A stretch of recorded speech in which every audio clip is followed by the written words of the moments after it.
To God be the glory.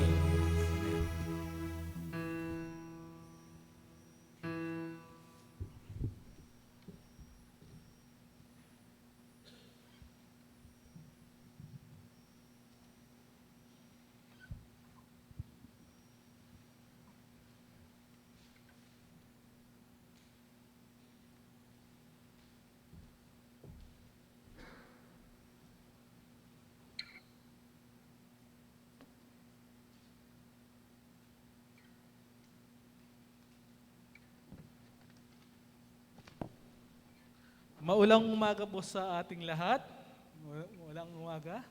Bagamat maulan, ang panahon natin ngayon, ang araw natin ngayon, ito'y hindi naging hadlang sa bawat isa sa atin na narito ngayon upang magpurit pagsamba sa ating Panginoon. At sa ating mga kapatiran na sa kanilang tahanan, hoping maganda po yung ating internet connection para hindi po maputol ang ating pag-tune in, pagsubaybay sa ating pananambahan sa umaga na ito. Salamat sa praise team, sa mga mensahe ng awitin na ating pong kinanta. Sa pagpapatuloy po, lahat magkaroon po tayo ng individual silent prayer.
Psalm 95, verses 1 to 7.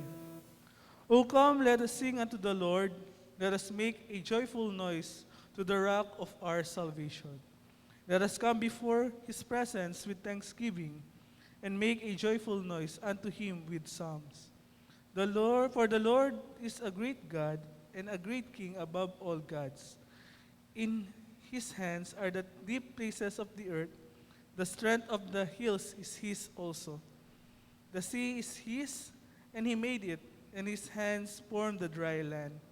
O come, let us worship and bow down, and let us kneel before the Lord our Maker. For he is our God, and we are the people of his pasture, and the sheep of his hand.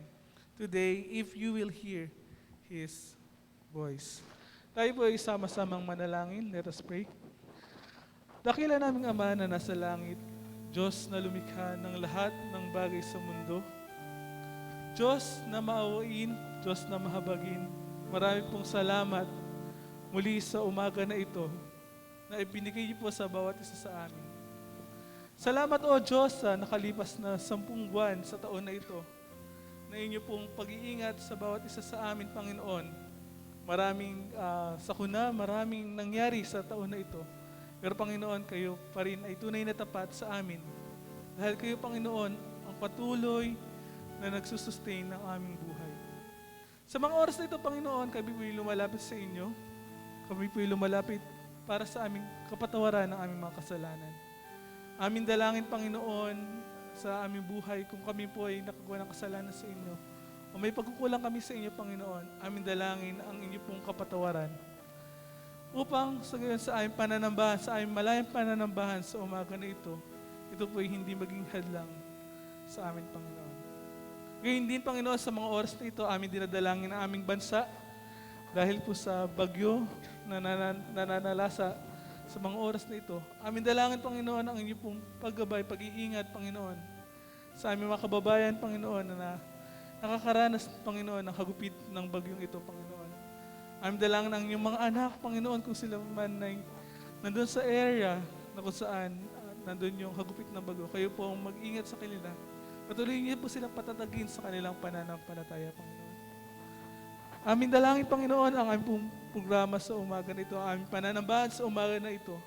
Aming dalangin ang inyong pong paggabay sa bawat parte ng aming pong programa. Sa aming mga tagatugtog, sa aming Panginoon, tagapanguna sa pag-aawitan, sa aming pastor, Panginoon, kayo po ang maggabay, manguna sa kanila.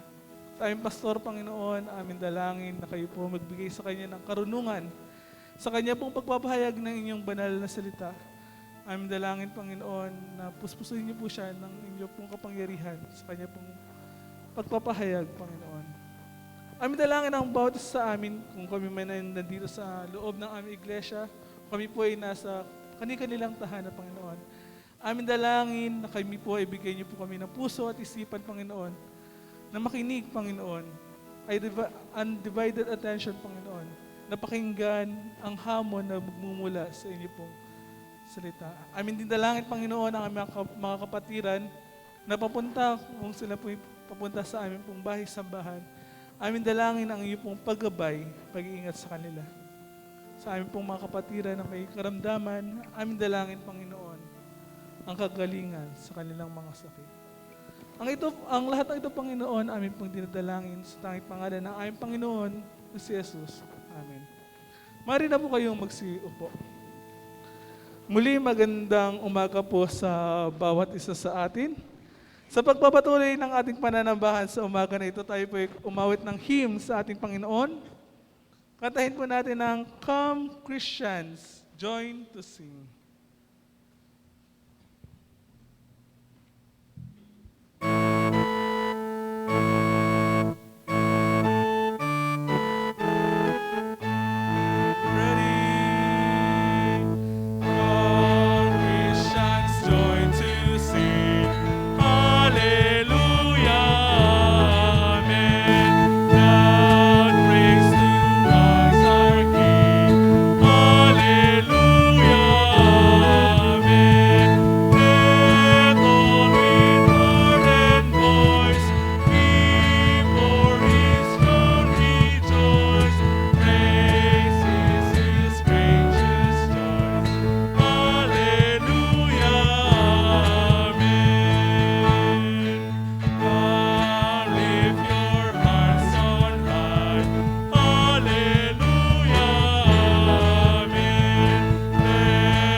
masiglang pag-aawitan. Ngayon po, ihanda natin ating puso't isipan, ang ating mga notes sa pakikinig ng salita ng ating Panginoon na dadalhin po ng ating pastor.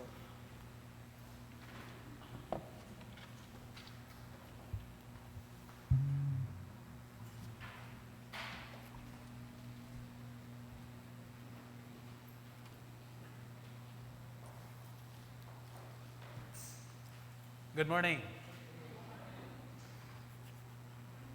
Praise God for this morning. Opportunity that we can honor the Lord. Opportunity that we can inspire one another through the presence of through our presence in our midst, and privilege to worship Him and to enjoy His word this morning. And of course, isang mahamong araw para sa bawat isa sa atin, lalo na sa ating mga kababayan na diretsong tamaan ng parating na bagyong pinaka-worst sa kasaysayan nitong 2020. So let's continue to pray for our fellow kababayan na nandoon yung banta sa kanila ng bagyong ito. So, at ganoon din sa bawat sa atin, we are not exempted to that. So, ganoon talaga yung ating location, strategic kasi yung lugar natin ng bagyo, Pilipinas. So, I hope that we know how to cope up. But bilang mga mananampalataya, ito lang siguro yung hamon sa atin na sabi ng isang awitin, ano ba yung awit ng still? When the oceans rise and thunders roar, I will soar with you above the storm. Okay. So, Father, you're my King, and know that I am God. Know that you are God. So, I will be still and know that you are God. So, of course, yung awit natin, napaganda. If you grew up with hymnal, you maybe encountered the song "Sheltered in the Time of Storm." Okay, so the Lord a rock, a shelter in a time of storm. So hindi lang naman yon tumutukoy sa literal na storm. Yan ho ay tumutukoy sa lahat ng storm sa buhay natin. So I hope that every day we will be reminded that we have a refuge, okay, a present help in times of trouble, and that is our God. So good morning. So if you have your Bible, you may request to open it to the book of Habakkuk. Okay? Our series actually will be ended this morning. At ang serye na mayroon ho tayo ay tumutukoy ho sa paglalakbay mula sa tinatawag nating pag-aalinlangan tungo sa pananampalataya. So, kung kayo ho ay sumusubaybay sa ating serye, atin pong sinisikap na ma-resolve yung issue about doubt as well as faith. So, sa makatuwid, ito naman ho yung buhay natin bilang mga mananampalataya. Palaging opposite ng pananampalataya ay ang pag-aalinlangan. So, this is practical issues na kinakaharap natin sa ating buhay bilang mga mananampalataya. I know na hindi lamang tayo ang nag-struggle sa mga pangyayaring ito o sa mga bagay na ito, bagkus maraming mga tao na napakahirap i-reconcile yung pag-aalinlangan sa pananampalataya. So, sinisikap natin sa pangunguna ng Banal na Espiritu at paghimok sa bawat isa sa atin, tayo ho ay sumusunod sa serye na tumatalakay at nangungusap at nagtuturo kung paano po natin unawaing wasto at mabuti on how can we resolve about doubt and faith. And in relation to the book of Habakkuk, wala pong isang nangingibabaw na usapin, wala pong ipang nasa itaas o pangunahing usapin ng kanyang aklat ay yung usapin ng paglalakbay mula sa pag-aalinlangan tungo sa pananampalataya. Now, kagaya ng sinasabi ko sa inyo, we will conclude our message this morning. And of course, kagaya ng sinabi ko, this is a series that a journey from a place of questioning, not only a place of questioning, a place of doubt, as well as a place of confusion. Kagaya ng ating sinimulan, we talk about Habakkuk's different questions, and of course, yan po'y mga magpapatunay that the beginning of our series, nandoon ho yung lugar ng mga katanungan, nandoon ho yung lugar ng tinatawag nating doubt o pag-aalinlangan, at nandoon ho yung mga usapin about confusion. Ngunit, pagdating sa dulo ng aklat na ito, from doubt, from confusion to questioning, ended up in a place of faith, a place of hope, and a place of confidence by the end of the book. So, sa makatuwid, ang ang aklat na ito, if we will summarize, it begins with a question mark and ended with punctuation mark. Okay? Or makikita po natin exclamation point. Okay? So, kaya yan po yung pinaka-simple na summary ng aklat na ito. It begins with a question mark because Habakkuk has so many questions about doubt, about confusion, and questions. So that's question mark. Now to conclude, makikita natin that is about an exclamation point because it's a place of faith, okay? A place of hope, and a place of confidence, okay? Sa dulo ho ng aklat na ito. So ngayong umaga, as we close out the book today, I think we will all agree that that is the up description of the book of Habakkuk, from question to exclamation point. So, dito ho, sa passage natin, ngayong umaga, ito ho yung isa sa mga pinaka-strongest statement ng pananampalataya. Now, listen carefully. Itong portion na mayroon ho tayo, ipapaliwanag ko sa inyo na kung mayroon man sigurong pinaka-matibay at pinaka-malalim na statement of faith, matatagpuan po natin sa passage ngayon sapagkat this statement is a fitting climax to the whole book and in many ways, ito po yung sinisave natin ito para sa atin ngayong umaga. So, Habakkuk chapter 3, verse 16 down to verse 19. So, if you have your Bible with you, Habakkuk chapter 3, verse 16 down to verse 19. Babasahin ko para sa inyo ang mga talata na ito. Aking narinig at ang aking katawan ay nanginginig. Ang aking mga labi ay nangatal sa tinig. Kabulukay pumapasok sa aking mga buto at ako'y nanginginig sa aking dako sapagkat ako'y kailangang magtiis sa kaarawan ng bagan at sa pagsampa ng bayan na lumulusob sa atin. Sapagkat bagamat ang puno ng igos ay hindi namumulaklak ni magkaroon man ng mga bunga sa mga puno ng ubas, ang bunga ng olibo ay mga lilikat at ang mga bukid ay hindi magbibigay ng pagkain. Ang kawan ay mahihiwalay sa kulungan at hindi na magkakaroon ng bakahan sa mga silungan. Gayon may magagalak ako sa Panginoon. Ako'y magagalak sa Diyos sa aking kaligtasan. Si Jehovah na aking Panginoon ay siyang aking lakas at ginawa niya ang aking mga paa na gaya ng sa mga usa at ako'y palalakarin niya sa aking mga mataas na dako sa pangulong manunugtog sa aking mga panugtog na kawad. Pagpalain ho ang salita ng Panginoon. Tayo muna sandaling manalangin. Lord, we thank you for your word this morning. We pray that throughout this preaching this morning, you will continue to speak to us and inspire us, Panginoon, through our journey from doubt to faith. In Jesus' name, Amen.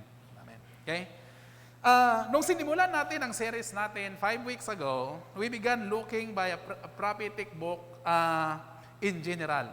At tinatanong natin, ano po ba ang importansya ng tinatawag nating prophetical book sa panahon natin sa pangkasalukuyan? Ano po ba ang kahalagahan ng mga prophetical book o mga prophetic book para sa atin bilang mga mananampalataya sa pangkasalukuyan? Ano po ba ang significance niya sa pagbabasa natin nitong aklat na ito sa bawat araw? Now, alam nating lahat na ang unang dahilan bakit mahalaga itong prophetical book sa bawat isa sa atin bilang mga mananampalataya at kung bakit natin ito binibigyang pagkakataon na mapag-aralan sa bawat araw o sa bawat pagkakataon na tayo ho ay dinadala ng banal na Espiritu sa pag-aaral ng mga aklat na ito. Ang prophetic books ay napakahalaga sa kadahilanan na ito po'y nagtatalakay sa mga mabibigat na isyu o usapin sa buhay natin. Tandaan ninyong mabuti, one of the strongest reason why there is a book, why the prophetic book is very important sa atin sa pangkasalukuyan because it deals with these issues of life. Okay? Ito po'y tumatalakay sa mga mabibigat na usapin na kinakaharap natin sa pangkasalukuyan. Okay? Sa makatwid, kung wala po ang prophetic book, kung wala po itong mga aklat na ito, o we consider as a prophetic book, ang pananampalataya natin ay hindi lumago ng lubusan. O kung wala ang prophetic book, I would say this way, that our faith grows shallow and weak. So sa makatwid, lumalago man ang pananampalataya natin, kaya nga lamang, ito po ay walang laman. Ito po ay tinatawag nating mahina. Di ho ba? Now, kung papansinin natin,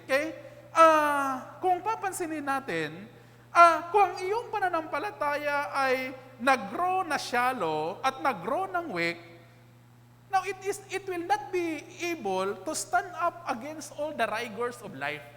Kung ang pananampalataya mo ay lumagong mahina at walang, ibig sabihin, shallow, paano nito mahaharap yung mabibigat na usapin o paano po ito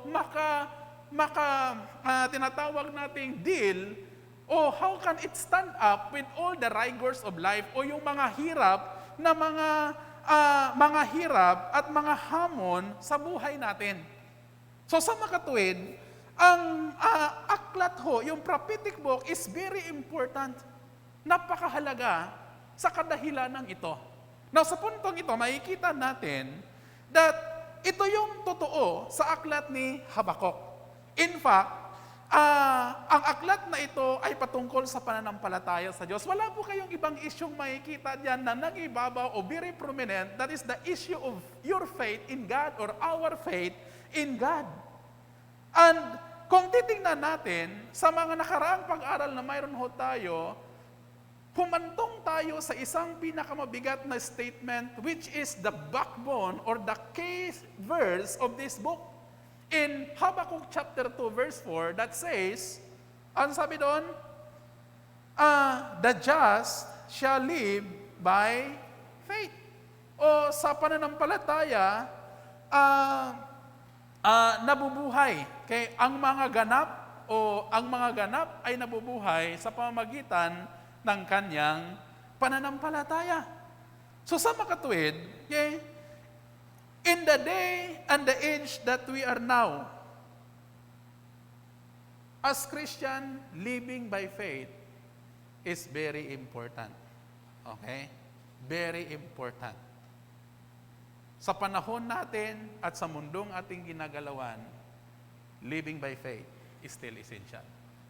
Alam niyo ho, hindi natin maisang tabi o hindi natin maisang tabi ang katotohanan na karamihan sa mga tao sa pangkasalukuyan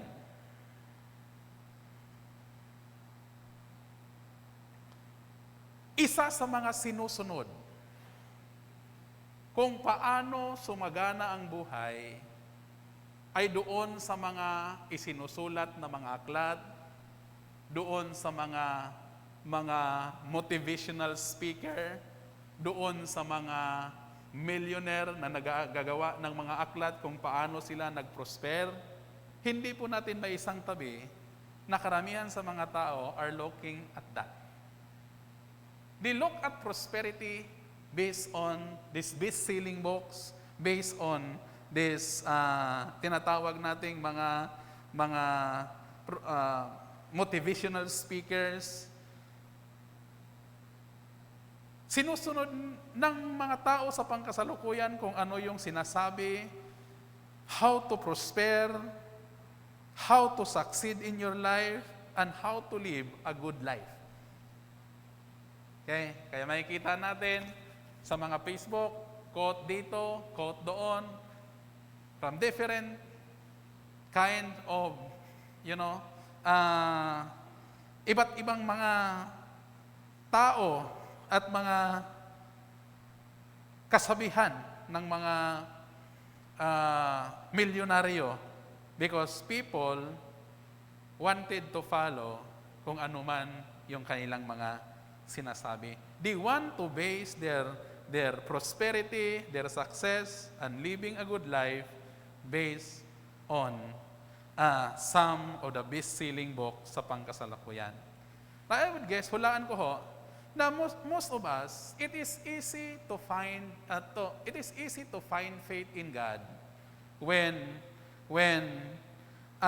we are prospering, when life is going well, and when life goes according to our plan. Napakadaling maglapat ng pananampalataya sa Diyos kung ang buhay natin ay umuunlad, sumasagana. Napakadaling sabihin na nananampalataya sa Diyos kung maayos yung buhay natin. Napakadalang sabihin pananampalataya sa Diyos kung ang lahat ng mga plano natin is happen according to our plan. And it is easy to say, I have faith in God. I put my faith in God. Ngunit, if you go back to the book of Habakkuk, makikita natin that Habakkuk challenged us to put our faith in God, not on the time of prosperity, not on the time that everything in our lives are going well or everything happen according to our plan. Why? Habakkuk challenged us to put our faith on the worst time.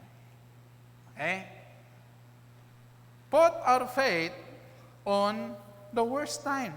So sa makatuwid, makikita po natin, Habakkuk ended up his journey. He had moved from a place of doubting God to a place of trusting God no matter what.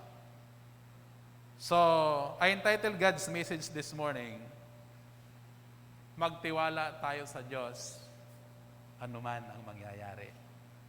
We have to trust God no matter what. Now listen carefully.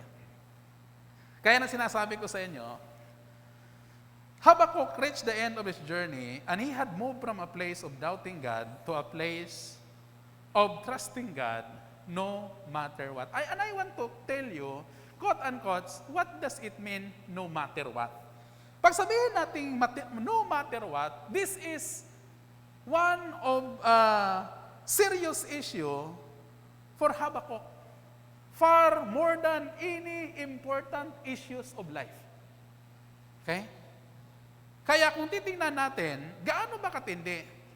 Kagaya ng sinabi ko sa inyo, ang Diyos ho ay nagpapahayag kay Habakkuk na ang kanyang bansa ay masakop, umalupig, mananakawan, at mahahalughog at mabungkal, at hindi lamang doon.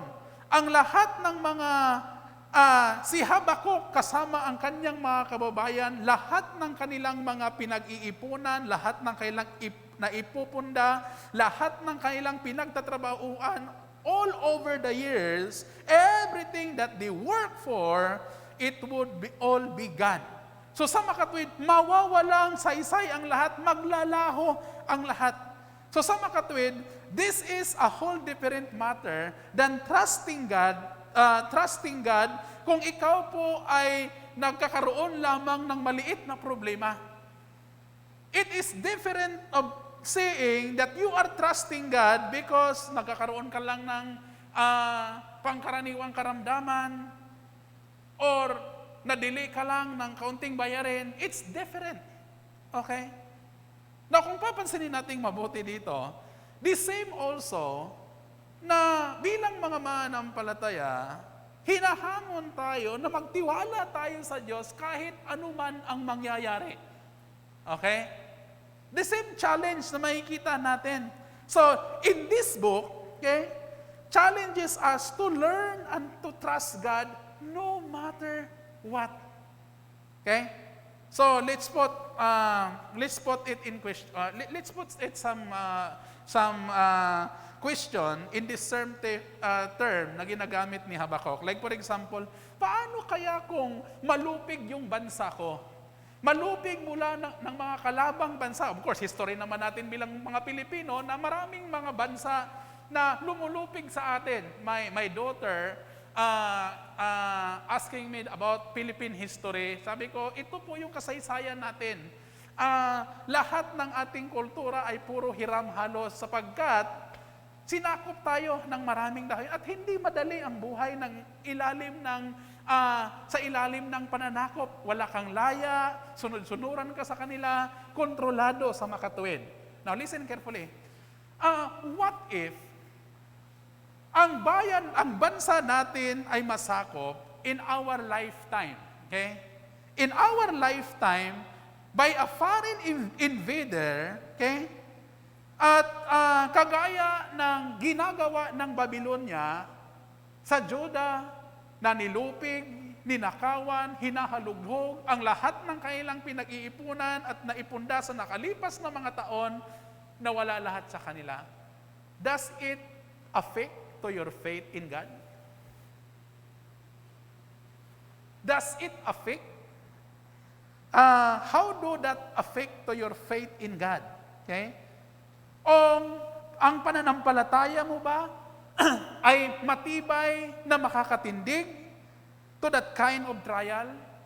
Can you still rejoice in the Lord if you're losing everything? Is your faith strong enough to trust God no matter what? Alam niyo mga kapatid sa pananampalataya, this is a place in Habakkuk this is a place to which Habakkuk brings us to in chapter 3. How do you exercise faith? Okay? Paano mo o how do you exercise faith in God during worst time? Paano ba natin itaguyod ang ating pananampalataya sa malubhang mga panahon? Habakkuk shares us with three things that he did. Even when he was facing the worst calamity of his lifetime, and let's try to look at these closing verses together and say what we can learn, okay, for the strengthening of our faith in the worst time, or we can trust God no matter what.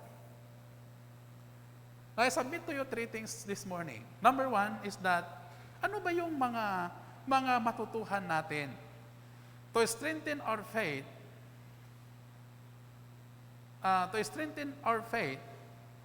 in exercising our faith in God during the worst time. Number one, wait patiently for God even when you are afraid. Exercising faith in God in the worst time is, number one, wait patiently for God even when you are afraid. Okay? O sa Tagalog, matiyagang maghintay sa Diyos kahit na may takot. Look at verse 16. Sabi diyan sa ating talata, aking narinig at ang aking katawan ay nanginginig, ang aking mga labi ay nangatal sa tinig, kabulukay pumapasok sa aking mga buto, at ako'y nanginginig sa aking dako, sapagkat ako'y kailangang magtiis sa kaarawan ng kabagabagan sa pagsampa ng bayan na lulusob sa atin. Now look at that picture. If you look at that pictures, makikita natin dito, the first thing that you can do in relation to that is to wait patiently for God even when you are afraid. Okay, look at verse 16. I heard and my heart pounded, my lips quivered at the sound, decay crept to my bones and my legs trembled. Sa puntong ito, sinasabi ng Diyos kay Habakkuk about the coming invasion ng mga taga-Babylonia. May grounded ba?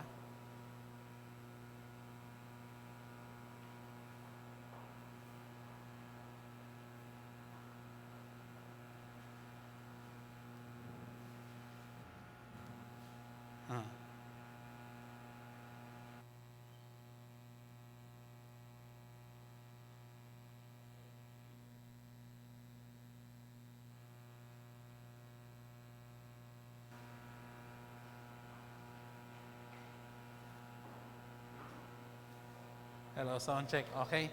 Pasensya na, medyo may kaunting ano. Now, sabi ng Diyos, balik tayo. Ang sabi ng Diyos kay Habakuk patungkol sa tinatawag nating coming invasion. Okay?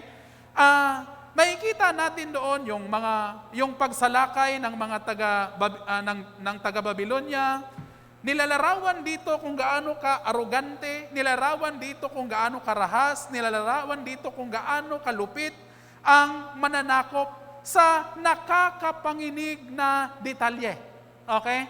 Look at your passage, ano? Kung gaano ka nakakapanginig yung paglalarawan sa kanilang mga mananakop. At ganun din, sinabi ng Diyos kay Habakuk patungkol sa tinatawag nating dakila at kasindak-sindak na judgment na mangyayari sa Babylonia at sa lahat ng mga bansa na tumatangging mga bansa at mga tao na tumatangging magpapasakop sa Diyos. So, si Habakuk, nakita niya lahat itong sinasabi ng Diyos according to a vision. So, sa makatuwid, okay, si Habakuk ay natatakot o si Habakuk ay natakot sa kung anumang maganap. Siya ay natatakot at dinilarawan dito kung ano yung kanyang feeling. Sabi dito, yung kanyang puso ay yung kanyang tinatawag nating puso dito ay pounding, is heart pounding. Yung kanyang labi dito ay nangangatal.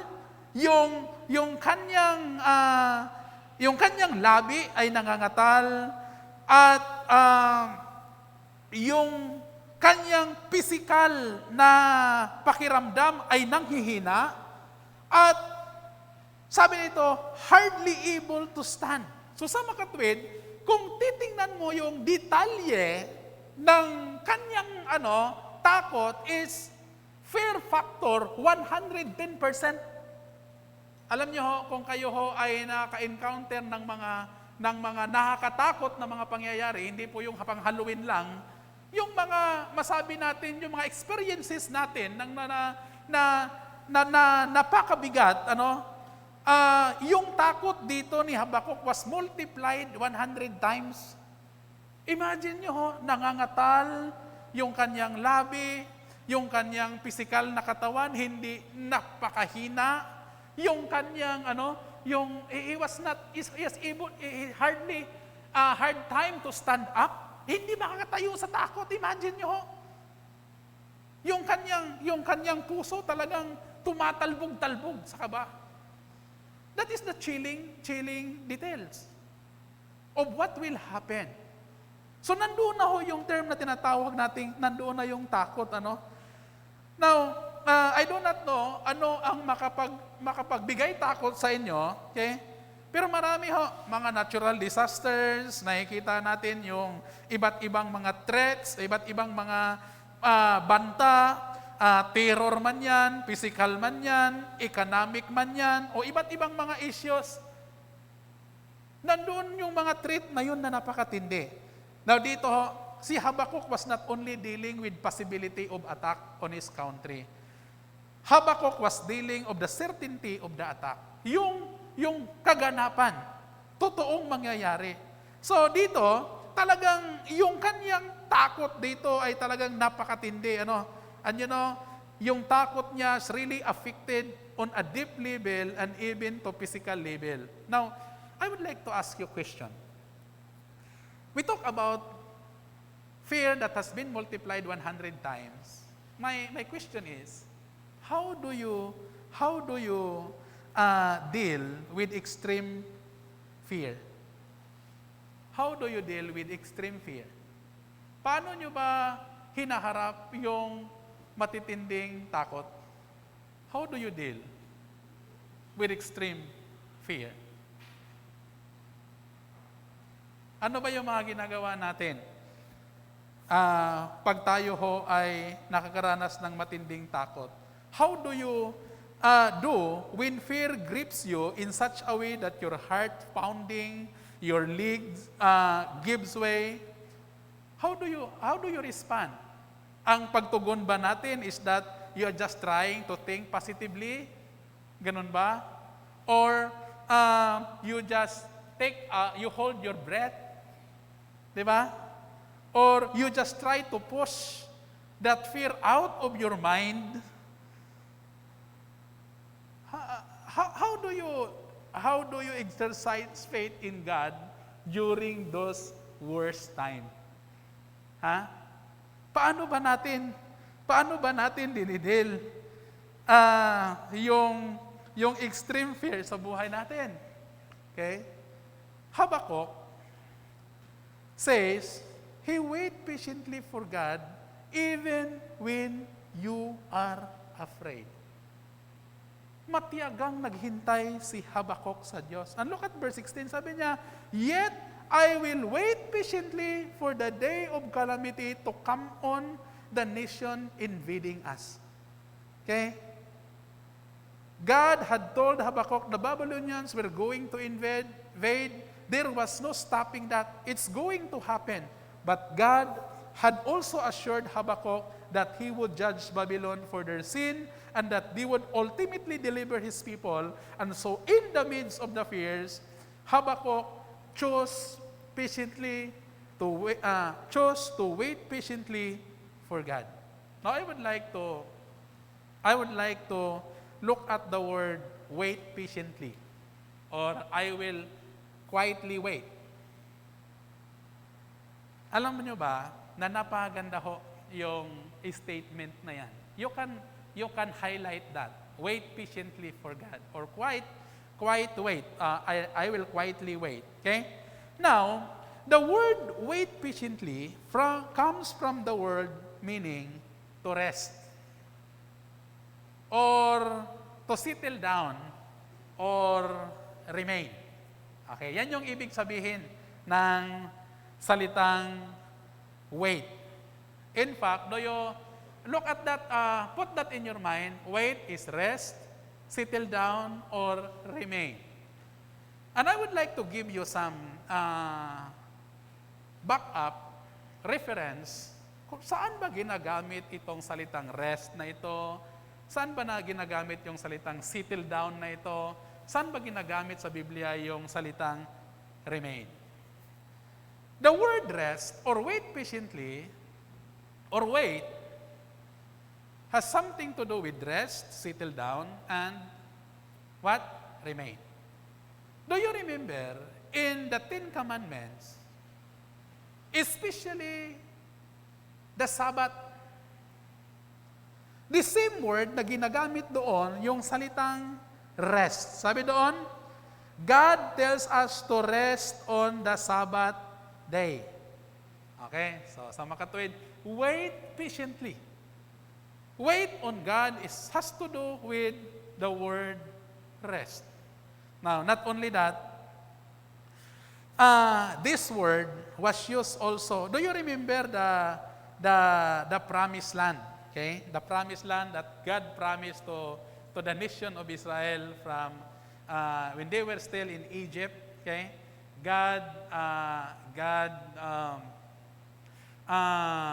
ang sabi ng Diyos sa kanila, I will give you the place. We call it the promised land. Okay? Kung titingnan ninyo mabuti, ano po ba ang promise ni God sa bayang Israel in relation to the promised land? What is promised land for the nation of Israel that God promised to them? God will give you the promised land. Promised land, okay? Promised land where God promised to give the Israelite rest from all their enemies in the land.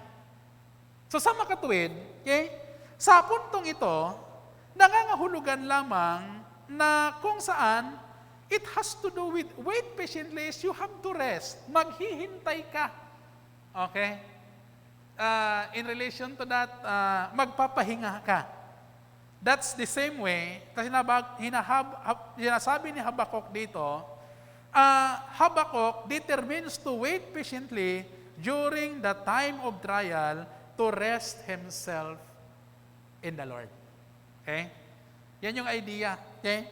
In fact, God gave the same promise of peace. Okay? When we give in to worries and fears to Him, anong promise ng Diyos sa atin na kapayapaan? Kung atin pong isuko sa Kanya yung ating worries, isuko natin sa Kanya yung ating takot. Anong sabi niya? In the book of Philippians chapter 4, verse 6 and 7, sabi niya doon, do not be anxious about anything, but in everything, by prayer and petition with thanksgiving, present your request to God, and the peace of God, which transcends all understanding, will guard your hearts and your mind in Jesus. So yan po yung unang idea nating makikita dito. How do you exercise faith in God during worst time? Ang unang bagay, wait patiently for the Lord even when you are afraid. Rest yourself in God. Okay, that's how we react. How we react on exercising our faith on the worst time. Second, nating makikita dito is not only wait patiently on God, but the second thing, truths that we can also learn from Habakkuk in exercising faith in God in worst time is in verse 17 down to verse 18. Look at your Bible. In verse 16 down to verse 18, there's another thing that we can learn how to exercise faith in God in worst time. And number 2, choose to rejoice in God even when everything in life goes wrong. Okay? Choose to rejoice in God even when everything in life goes wrong. Or piliing magalak sa Diyos kahit na ang lahat sa buhay ay nagkamali-mali na. Okay? Totoo naman yun eh. Yung wrong, mali. Di ba? Yung parang hindi na to ayon sa direksyon eh. Parang hindi ito normal eh. Mali-mali ito eh. Okay? But you have chose to rejoice in God even in everything goes wrong. And we can find that in verse 17 and verse 18. Okay? Sabi dito, though the fig tree does not bud, and there's no grapes on the vine, though the olive crop fails and the field produce no food, though there are no sheep in the pen and no cattle in the stalls, yet I will rejoice in the Lord. I will be joyful in my God, my Savior. In God, my Savior. Now, kagaya ng sinabi ko sa inyo, I am working through the scripture, okay? And one of the passage that I really appreciate ay itong pag-aaral na ito ng Habakkuk na ito. Okay? At alam niyo ho ba na itong passage na ito ay napakatindi ang inahatid na ito as the strongest expression of faith that you will find in the whole of the Bible that determines to rejoice in God even in everything else in life goes wrong. Wala nang ibang pinakamatibay na statement na makikita natin. Okay? Dito sa ating pag-aaral at yung pinakamabigat na pipiliin mong magalak sa Diyos sa kabila ng anumang mga pangyayari sa buhay mo. And that is the strongest statement of faith. Di ba? Imagine mo, you are in the worst but you still choose to rejoice in God. It is not easy. That's a statement of faith.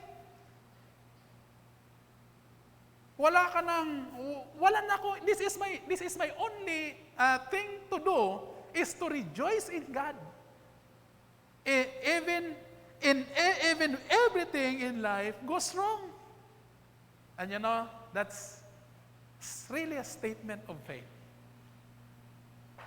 And hindi ako makaget over to go back on this passage na mayroon si Habakkuk sa kanyang sariling pananampalataya sa Diyos. Just to rejoice. Even in everything in life goes wrong. Rejoicing in everything goes wrong. How do you call that? How do you call that? Rejoicing in God even everything in life goes wrong. Now, in our passage, it gives us the detail. Ano bang wrong dito? Ano ba yung mga mali-mali dito? Okay. Now, in our passage, 2 verses give us 3 scenarios. Okay? Number 1 na scenario nating makikita dyan is that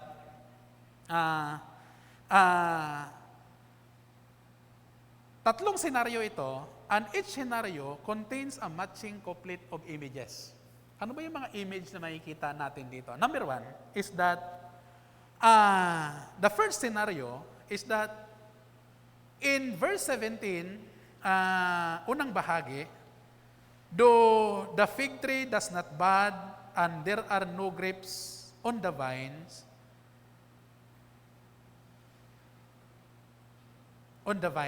okay? Yan yung makikita natin. Balik mo yun, Dave. Okay? Though the fig tree does not bud and there are no grapes on the vine. Okay? Look at that scenario. Ano po bang simbolo dyan? Okay? Kung titingnan ninyong mabuti dyan, the blossom on the fig tree and the grapes forming in the vine refers to something that you are trusting on the future. Okay? They are symbols of hope to come. Okay? It is a blossom. It is a flower. Okay? And yet, it is a tangible sign that the fig tree and the grapes are coming. But in this scenario, there are no signs for the future. The fig tree does not bud. There are no grapes on the vine. There is no visible sign that these things will ever come to be. Di ho ba? Nakikita ninyo yon? Okay? Paano ba natin ito i-apply sa ating pamumuhay sa pangkasalukuyan? Okay? Mayroon ka bang, do you have hopes and dreams for the future, but there is no visible sign? Or there will no visible sign that it will come? How can we apply it? Okay? And my question is, mayroon ka bang pangarap, mayroon ka bang inaasahan sa darating na panahon, but no signs that it will come? Or, do you ever feel saying, Lord, give me a sign? Lord, give me a little sign. Okay? You are something, there's a type of hope that things are going to change, that something to hold on. Okay? You know, if that's what you have experienced today, you are not far from Habakkuk. Okay? Because Habakkuk actually experienced that. Okay? Si Habakkuk ho, okay? Yan yung nararamdaman ni Habakkuk. Okay?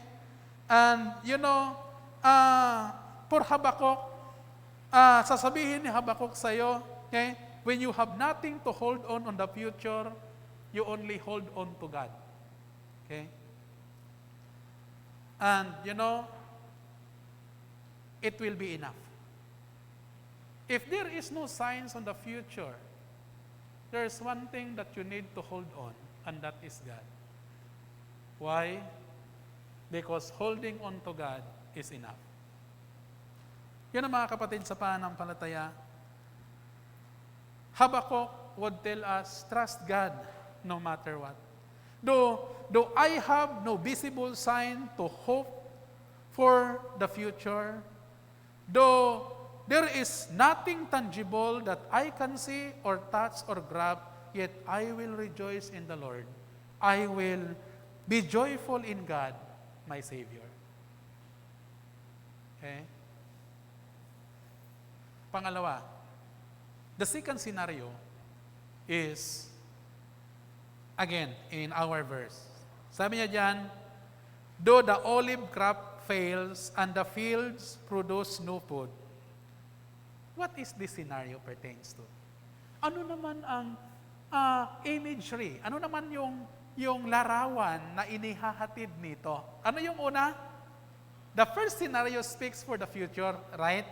But there is no tangible sign that what? Your dream and something that you hope for has no tangible sign of fruition. Di ba? So that's number one. Number two, the second image is that though the olive crop fails and the field produce no hope. Now sa puntong ito, makikita po natin, the olive crop and the fields refer to those things that you are trusting in the present. Okay? You are trusting in the present. Okay? They are the symbol of your presentments. Okay? Itong scenario na ito, this scenario, what you are trusting today will let you down. Okay?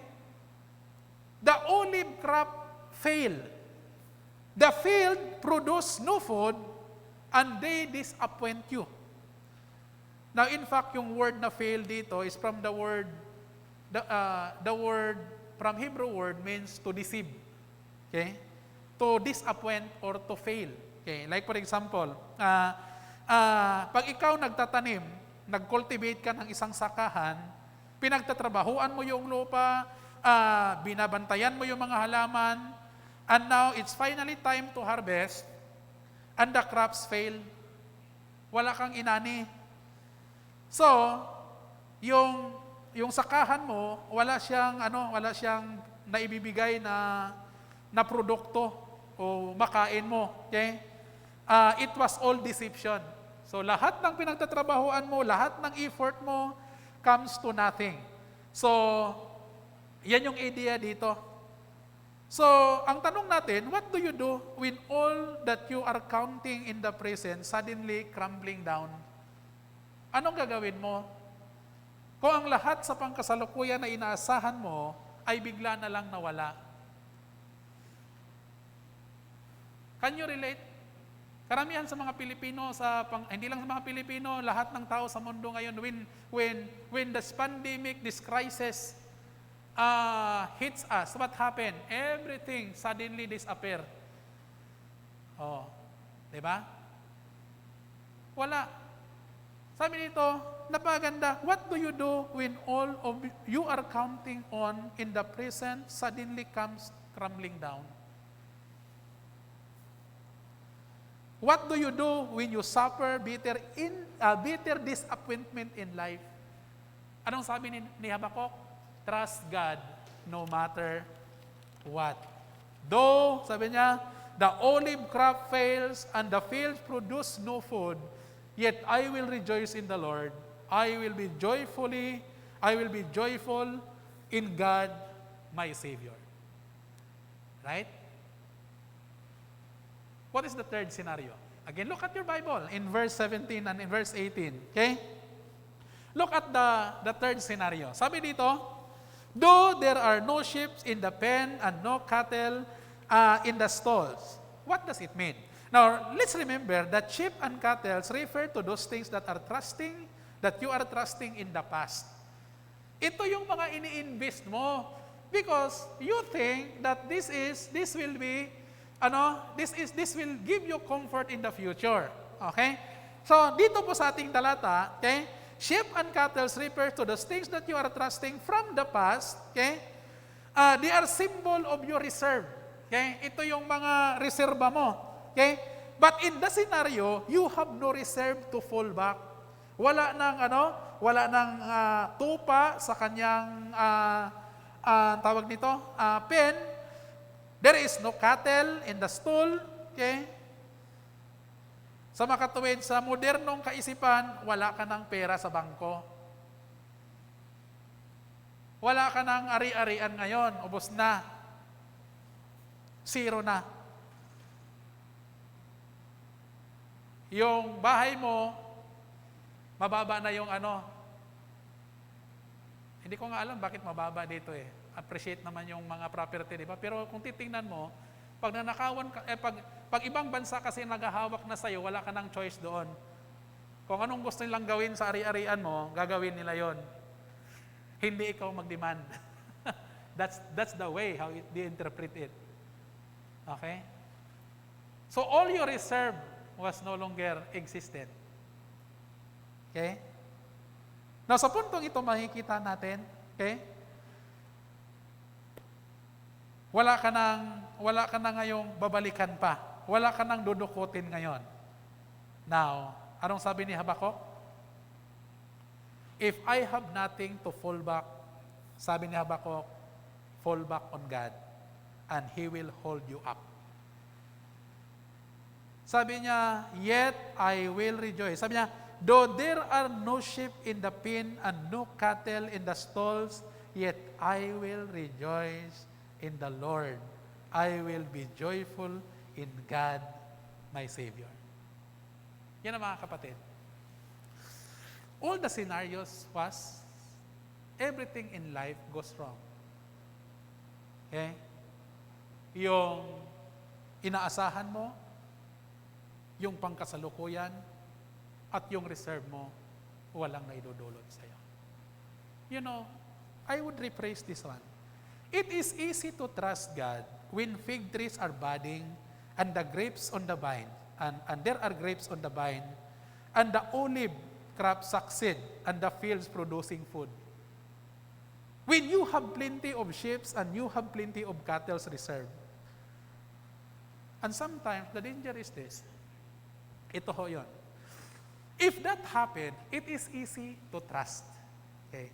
But the problem is, the danger is if everything is plenty or everything are plenty or you are prospering everything, the danger is maybe you are no longer trusting God. Instead, you are trusting on what?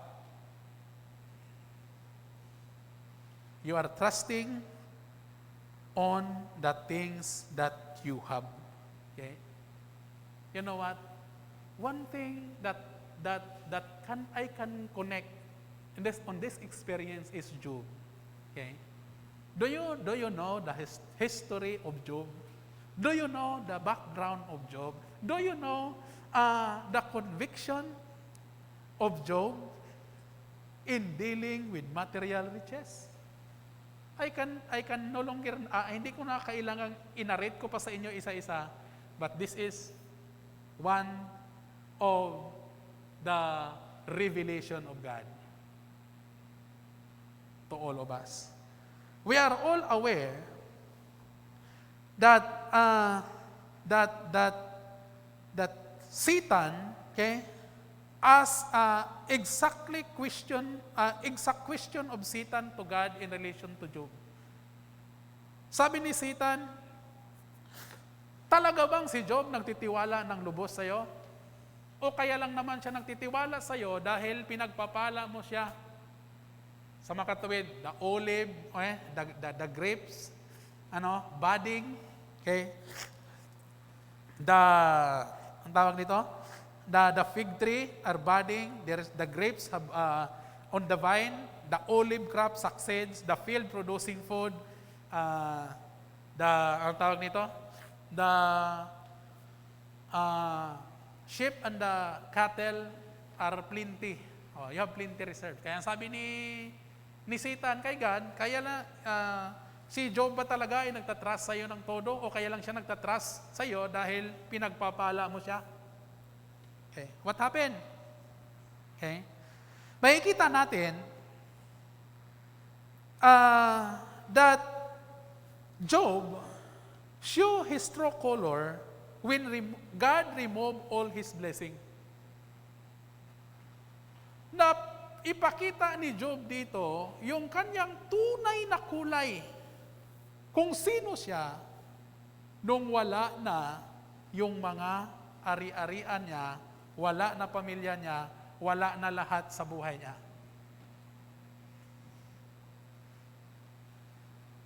Okay? Anong ginawa ni Job? Not only he shows his true color, but Job continue to trust God no matter what. And you know, we deal with Habakkuk. And Habakkuk raised the same question. Do you really trust God? Or do you only trust Him when you know His blessing on your life?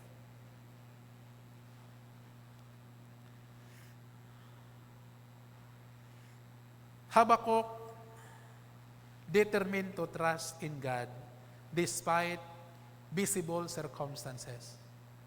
Even if he did not see any visible signs of God's presence or favor, okay, he chose to rejoice in God.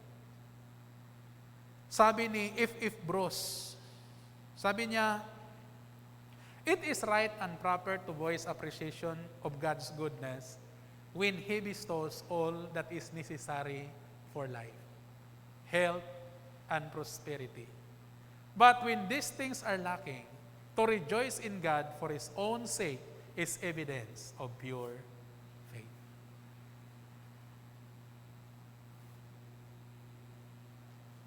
And that is a statement natin makikita dito. Evidence of pure faith. Kaya sabi ko sa inyo, sabi ni Habakkuk, do you have no visible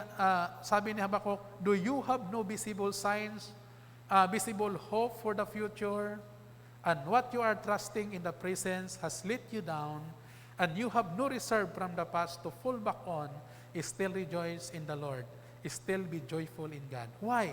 Because He is God, He is your Savior, who will deliver you in His time and will not let the righteous fall.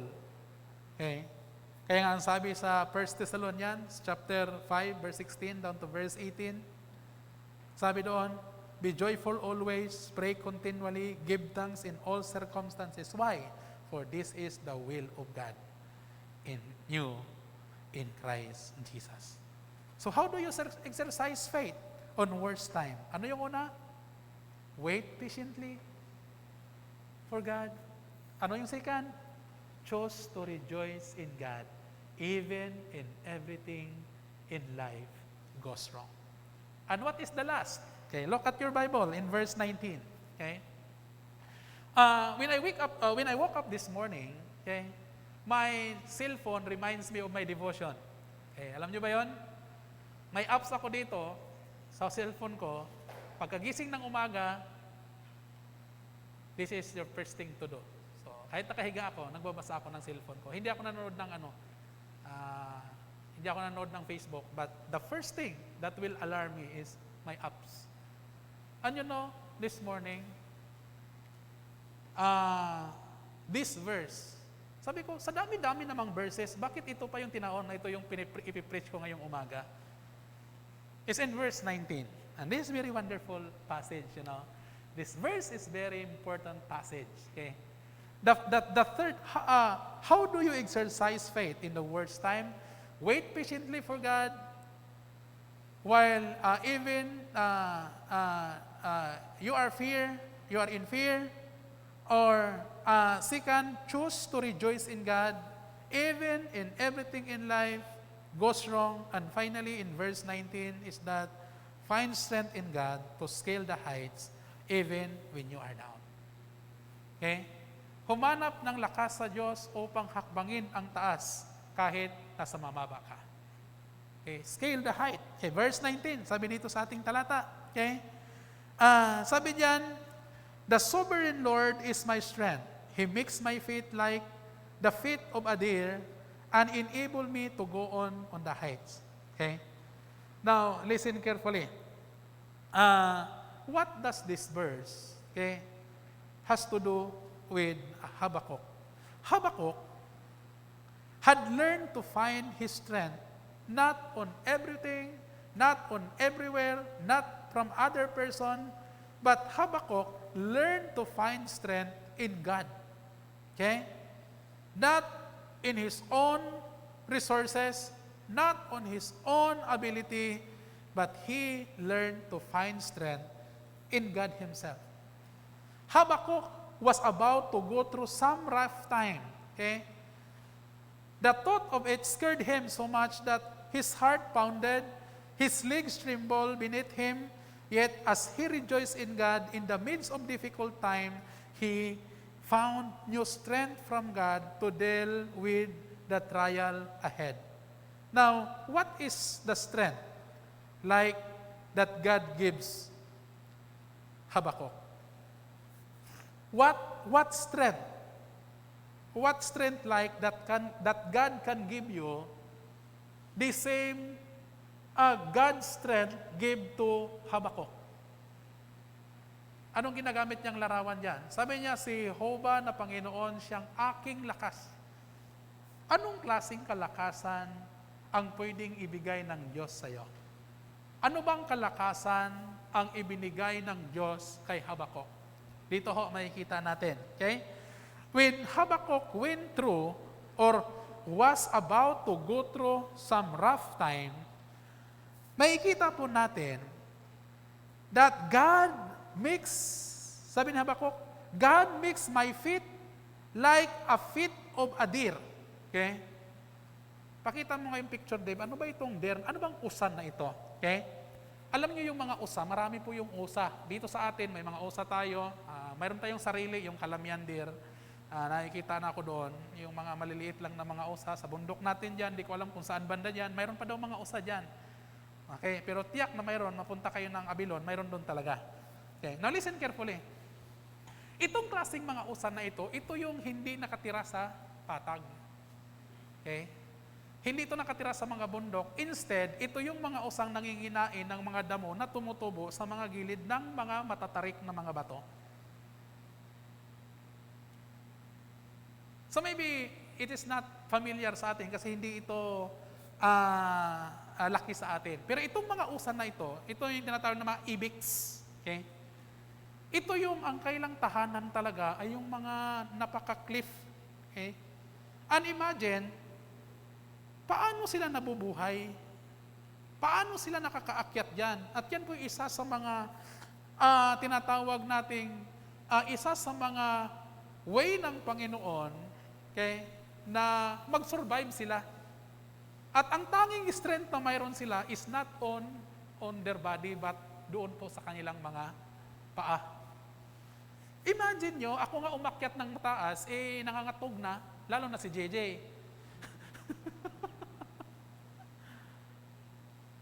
Wala, mataas yung mayroon akong takot sa taas.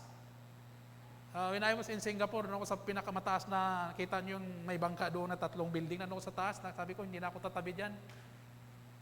Pinakamataas na building na naakyat ko yun, mga 60 yata, 60 floor. Dumungaw ako, sabi ko, hindi ko kaya. Now listen, itong mga usan na ito, mayroon silang natatanging mga paa that will enable them, okay, to go to heights. And you know, this is the strength that God gives Habakkuk as he go through rough times in his life.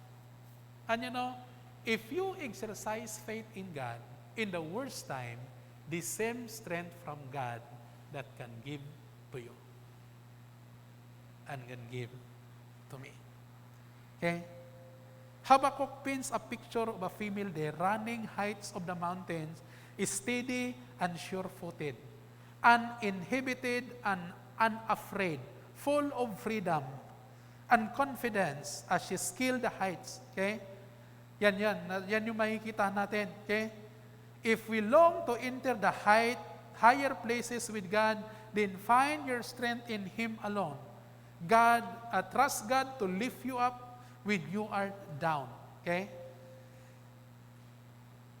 Trust God to lift you up when you are down. Okay? Kaya kung titingnan natin mga kapatid sa pananampalataya, ito ho yung mga lessons, okay, which Habakkuk has to do para sa bawat sa atin bilang mga mananampalataya. At the same question na tanongin natin ng ating mga sarili, how do you exercise faith during worst time? Wait patiently for the Lord even when you are afraid. Choose to rejoice in God even when everything in life goes wrong. And find strength in God to scale the heights even when you are down. Okay? So, as we reach this, as we end this journey together, the book of Habakkuk, Habakkuk's journey also mirrors our own journey through life. Okay? We saw that Habakkuk began his journey with a lot of questions. Ano yung mga question? Do you remember? Does God care? Is God fair? God is there? Instead of running away from God with his question, Habakkuk kept bringing his question to God and finding the answer that he needed. Habakkuk began his journey in the valley of doubt and fear and ended his journey scaling the heights with God with feet like a deer. It is a beautiful journey, that one that is open to all who will come honestly to God with their questions and seek with Him all of their hearts. God promises in Jeremiah chapter 29 verse 13 that says, "At inyong hanapin ako at masusumpungan ako, pagka iyong siyasatin ako ng iyong buong puso."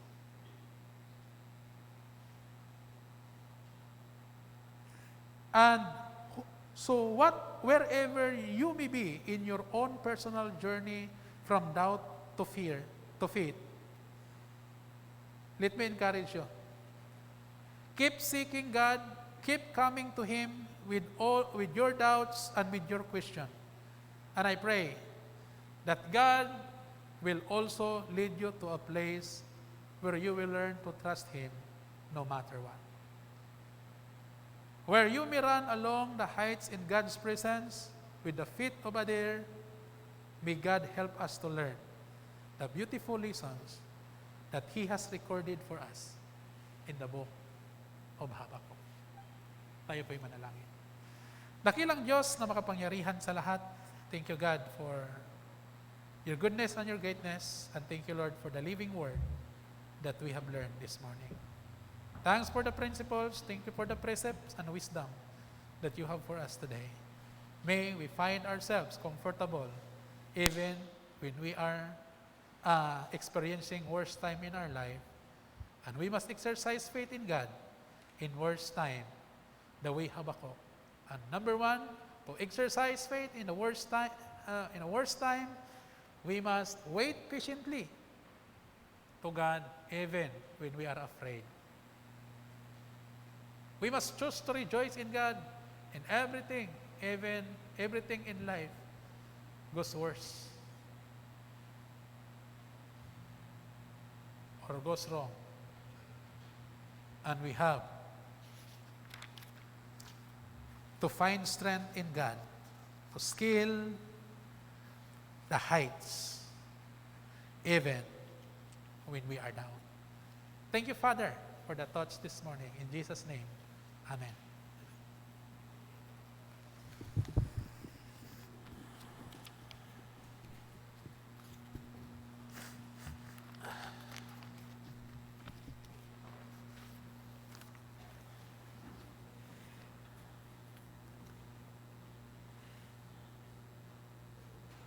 Thank you, Pastor, sa mensahe na inyo pong ipinahayag sa amin mula sa aklat po ng Habakkuk.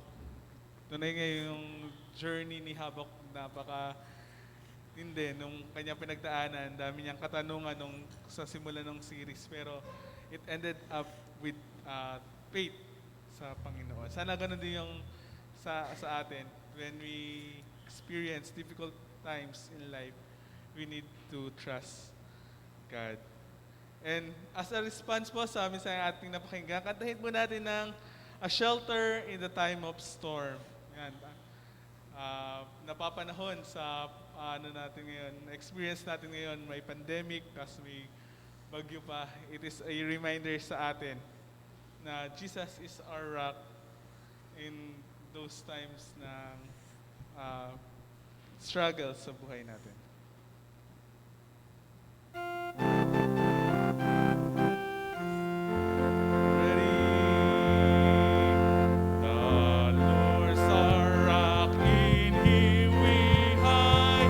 Shelter in the time of storm.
Tayo po ay manalangin para po sa ating offering. Let's pray. Mapagpala naming Diyos na nasa langit, Diyos na banal, marami pong salamat, Panginoon, sa oras na inyo pong binigay sa amin. Marami pong, Panginoon, salamat sa mensaheng amin napakinggan mula po sa buhay po ni Prophet Habakkuk, Panginoon.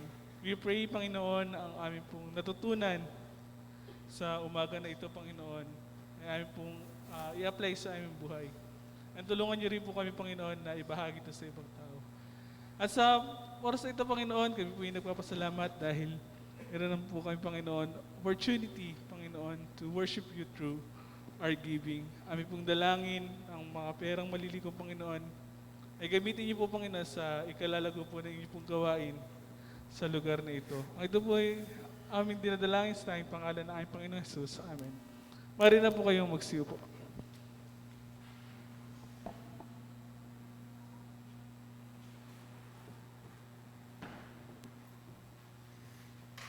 Okay, good morning. Dako po tayo sa atin pong mga palala ngayong umaga. First and foremost, we welcome you sa atin pong panambahan ngayong umaga. So, thank you very much for your presence, for the glory of the Lord. You come here because you wanted to honor Him by your presence in our midst. And those who are following us sa atin pong online at sa lahat ng naabot ng atin pong online service. Maraming salamat sa inyong pag-tune in sa gawain ngayong umaga. I pray that safe kayo at sound sa inyong kinalagyan sa kasalukuyan na tayo po ay humaharap ng matinding bagyo. Sa atin pong mga announcement, of course, patuloy po nating itaguyod ng atin pong online prayer meeting every Wednesday. Alas 6 po ng gabi sa pamamagitan ng ating Facebook live. At ganoon din, atin pong suportahan at itaguyo din ang atin pong mga Sunday schools. Sa young professional, sa young people, at maging sa kids ministry, kids Sunday school o atin pong Sunday school ng mga bata. Lahat po yan ay sa atin pong mga Facebook account o sa Google at ito po ay ginaganap natin tuwing ika-1:30 ng hapon, tuwing linggo, ang atin pong mga Sunday School. At patuloy pa rin nating ipinapaabot sa mga nagnanais na mag-attend ng physical worship service, gathering sa kada linggo. Huwag niyo pong kalimutan na kayo ay magpatala kay Pastor Aaron bago mag-Friday. At yung iba pa nating mga paalala at mga announcement ay matagpuan po natin doon sa atin pong Facebook page, Montalban Fundamental Baptist Church. At yun lang po siguro yung atin pong mga paalala ngayong araw na ito. At sikapin natin na maging safe tayo sa susunod na mga araw. Pagkatapos ng ating pananambahan. At we have to pray hard na hindi ganong matindi yung impact ng bagyong darating natin. At of course, bukod sa bagyo, ingatan pa rin natin yung mga virus na hindi pa rin nawawala sa paligid natin. And of course, patuloy nating suportahan yung ating mga gawain. Siyang ipinagkatiwala ng Diyos para sa bawat isa sa atin. Kaya mga kapatid, tayo po ay magwakas, tayong lahat ay magsitayo sa atin pong pagwakas na panalangin. Tayo po ay sama-samang manalangin.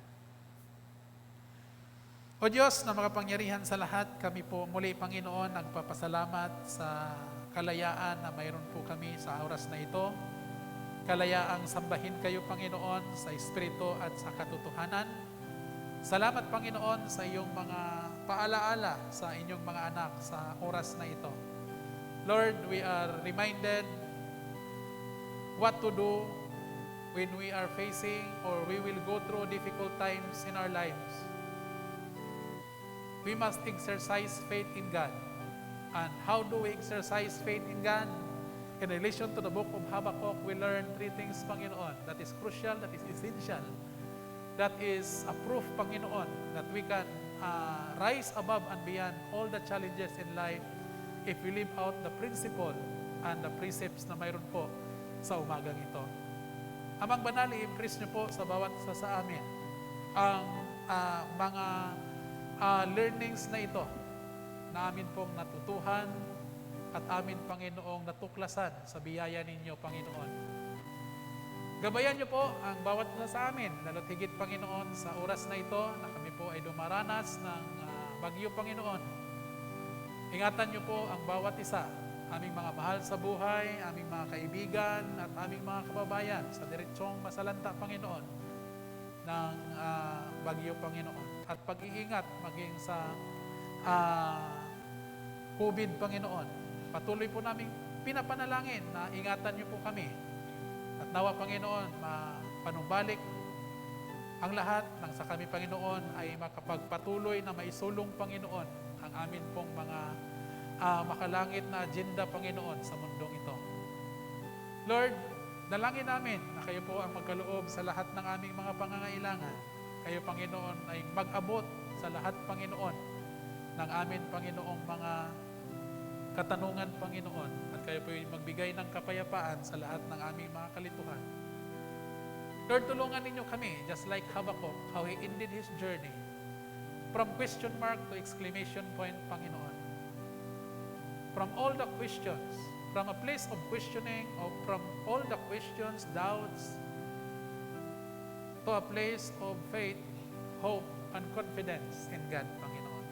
What we need most in this world sa pangkasalukuyan, Panginoon, is to have a statement like Habakkuk. That when we go through difficult times, just like what his statement in verse 2, yet I will rejoice in the Lord my God. Rejoicing in the midst of difficulties is a distinction of a pure faith, Panginoon. Help us to trust everything sa iyong mga kamay, Panginoon. Gabayan niyo po ang bawat na sa amin at patuloy na pasaganain sa pananampalataya at sa buhay na ito. Pinapaubayan namin, Panginoon, ang lahat. Kalusugan, pangangailangan, pananampalataya at pag-iingat sa lahat ng pagkatao. Salamat sa bawat isa na narito. Patunay ng kailang paglilingkod sa inyo at pagnanais na pagmaglingkuran kayo, Panginoon, sa pamagitan na itong gawain na ito. Pagpalain niyo po ang bawat isa sa kanila at maging sa bawat isa. Kasama namin sa aming online service. Continue also na tugunin niyo sila, Panginoon, sa lahat ng mga bagay na kinakaharap sa pangkasalukuyan. Bayan at ingatan sila, kagaya ng patuloy niyong ipinapangako sa bawat isa sa amin. Thank you for this church that continue to exercise faith. Continue to share the good news of the Lord Jesus Christ even in these trying times. Help us to continue to shine, Panginoon, sa lugar na ito. Help us, Lord, that our faith will vibrate once more in reaching people for the Lord. Now, to Him who is able to keep you from stumbling and to present you blameless before the presence of His glory with great joy, to the only God, our Savior, through Jesus Christ our Lord, be glory, majesty, dominion, and authority before all time, and now and forever. Amen.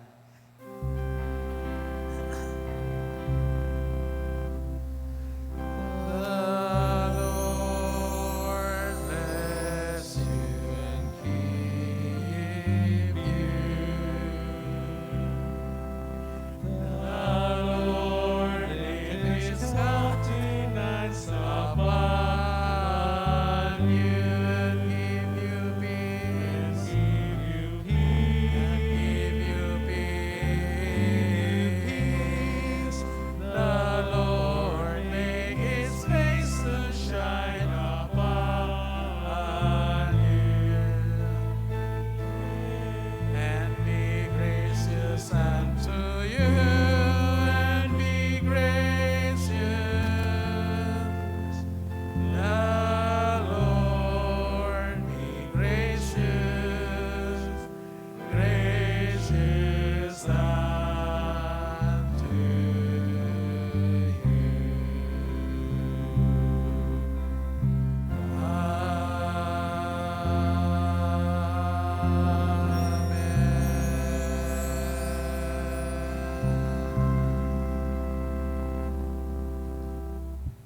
Magandang araw sa ating lahat. Tayo ay magkawayan.